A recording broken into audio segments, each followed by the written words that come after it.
নমস্কার, আমি রিয়া। আমার নতুন একটি ভিডিওতে সবাইকে অনেক অনেক ওয়েলকাম। তো দেখো, এই গরমের দুপুরবেলা একটু জুস না হলে কিন্তু একদমই ভালো লাগে না। তাই আজকে বানিয়ে নিয়েছিলাম তরমুজের জুস। প্রতিবার আমাদের জমিতে তরমুজ চাষ করা হয়, এবার আর তরমুজ চাষটা হয়নি।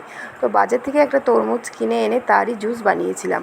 তো দেখো, প্রথমেই আমি তরমুজটা কেটে ছোটো ছোটো টুকরো করে নিয়েছি।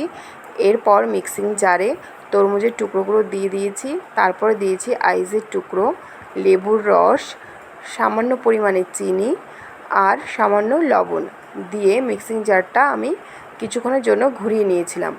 তো তারপরে একটা বড় ছাঁকনিতে সমস্ত কিছু ভালো করে ছেঁকে নিয়েছি। এরপর একটা গ্লাসে কিন্তু আমি জুসটা ঢেলে নিয়েছিলাম। দেখো, আমাদের জুস কিন্তু একদম রেডি। গরমের দুপুরে এটা হলে কিন্তু মন্দ হয় না।